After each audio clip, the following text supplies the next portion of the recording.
মরণ ফাঁদে পরিণত হয়েছে কিশোরগঞ্জ শহরের একরামপুর থেকে সতাল পর্যন্ত প্রায় ১.৫ কিলোমিটার রাস্তা।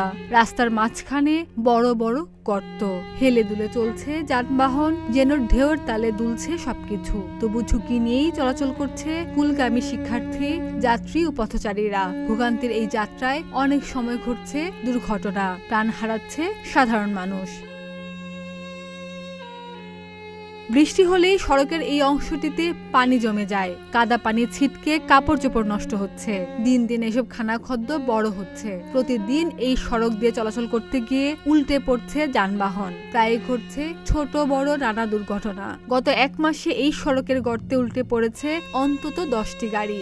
প্রতিনিয়ত এই সড়কে যাতায়াতে সীমাহীন দুর্ভোগ পোহাচ্ছে স্কুলগামী শিক্ষার্থী, যাত্রী ও পথচারীরা। গাড়ি চালাতে গিয়ে চালকরা পড়ছেন বিপাকে, গর্তে আটকে যাচ্ছে গাড়ি, দুর্ঘটনার কবলে পড়ছে যাত্রীরা। প্রত্যেক দিন অ্যাক্সিডেন্ট হইতেছে, আমরা দোকান তৈয়া লোকজন নিয়ে মানুষকে বাঁচাই। এইভাবে দিতে দিতে আপনার অনেক প্রায় বোধহয় ১-১.৫ বছর ২ বছর যাবতে এইভাবে চলছে রোডের এই অ্যাক্সিডেন্ট দুর্ঘটনা। এই অত্র এলাকার মানুষও তো দেখতে পারে, এই গাড়ি উল্টে যায়, অটো বড় গাড়ি ছোট গাড়ি সকলেই উল্টিতেছে। প্রতিদিন চলাফেরা করে যে অটো প্রতিদিন এই ২-৪টা অটো উল্টে যা ভয়ে যায় না। একবার একটা অ্যাক্সিডেন্ট হয়েছে, আমি আমার ভয়ে এটাতে যায় না। এটার মধ্যে সরকারের কোনো নজর দিতেছে না, কোনো প্রশাসন কেউ এটা নজর দেয় না। এই অবস্থায় আমি প্রতিদিন চলতেছে। চামড়া বন্দর হয়ে হাওর এলাকার মানুষের জেলা সদরের সঙ্গে যোগাযোগের একমাত্র রাস্তা হয় কয়েক লাখ লোক প্রতিদিন দুর্ভোগকে সঙ্গী করে এই সড়ক দিয়ে চলাচল করলেও মেরামতের বিষয়ে সংশ্লিষ্ট কর্তৃপক্ষ একেবারেই উদাসীন। বাস, ট্রাক, পিকআপ, ইজি বাইক ও মোটরসাইকেল চালকেরা ক্ষোভ প্রকাশ করে দ্রুত সড়ক নির্মাণ কাজের দাবি জানিয়েছেন। রোডের আমার মতো কোনো পরিস্থিতি নেই, গাড়ি সমানে উল্টে যায়, যাত্রীরা ডাবল ভাড়া দিলেও আবার আইতে মন চায় নাকি। মনে করেন গাড়িরও করছি, আমাদেরও করছি, প্যাসেঞ্জারেরও করছি, অনেকভাবে ভোগান্তির মধ্যে আছি সবাই। চলাচলের উপযোগী না।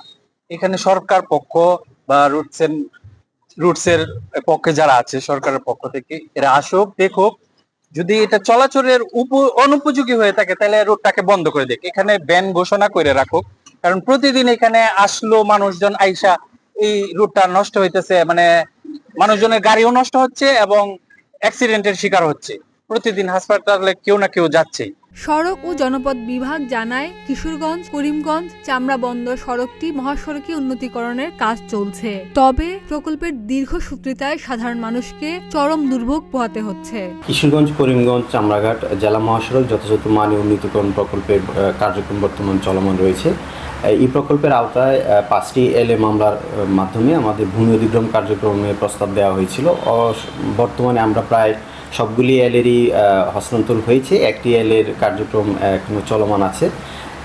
যে বিষয়টা এখানে উত্থাপিত হয়েছে করিমগঞ্জ থেকে কিশোরগঞ্জ থেকে যে সতাল পর্যন্ত অংশটুকু, এই অংশের আমরা ভূমি অধিগ্রহণের টাকা ইতিমধ্যে জেলা প্রশাসকের কার্যালয়ে প্রদান করেছি। সেখান থেকে ক্ষতিগ্রস্তদের টাকাটা প্রদান করা হচ্ছে এবং যে স্থাপনাটা সেটার ভাঙার কার্যক্রম শুরু হয়েছে। আমরা যদি অ্যাভেলেবল স্পেসটা পেয়ে যাই আমরা খুব দ্রুত সেখানে রিজিট পেমেন্টের কাজটা শুরু করতে পারবো এবং আমরা জায়গা পাওয়ার পরে আশা করি হয়তো 1 থেকে 1.5 মাসের মধ্যে সম্পূর্ণ কাজটা শেষ করতে পারবো।